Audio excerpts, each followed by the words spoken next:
ព្រះបន្ទូលលើកទឹកចិត្តត្រឡប់ទៅផ្ទះវិញអត្ថបទគម្ពីរម៉ាថាយជំពូក2ខ19ដល់ខ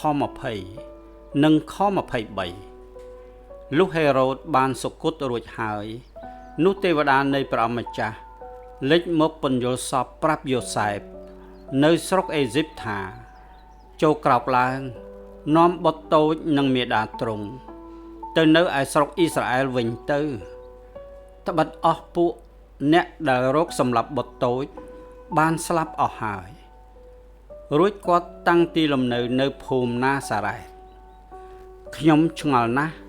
ថាតើព្រះយេស៊ូវដែលនៅតូចនៅឡើយមានលក្ខណៈដូចម្ដេចពេលស្ដាប់ឪពុកម្ដាយពន្យល់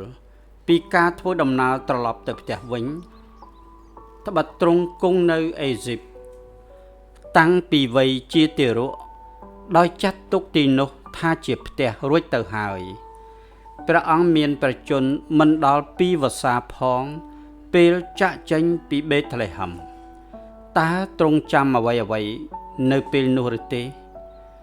ទ្រង់មិនដែលស្គាល់ស្រុកកាលីលេទេ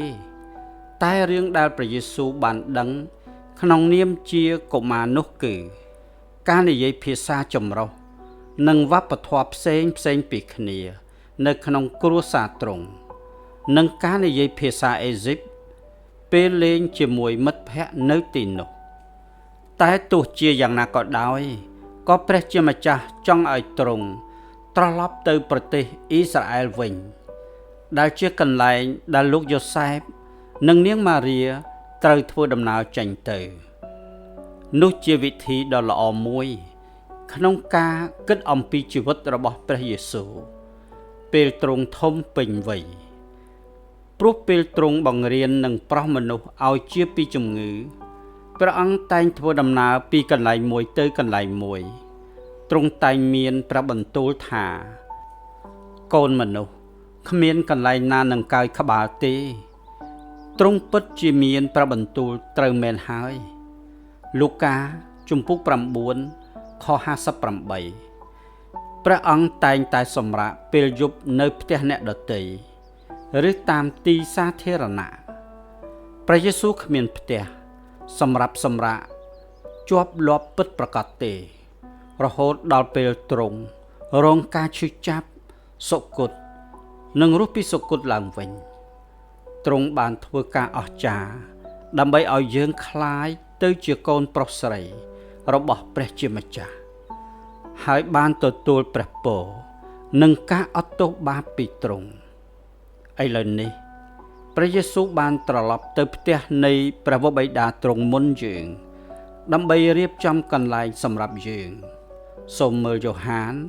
ជំពូក14ខ2និងជំពូក17ខ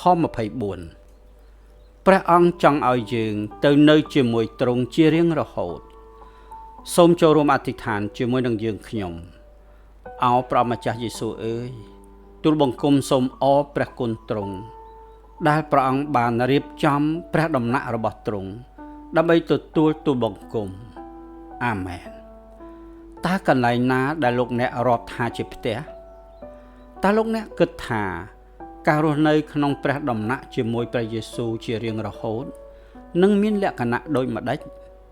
តើលោកអ្នករំពឹងថានឹងរីករាយឬទេសូមអរគុណសូមព្រះប្រទានពរ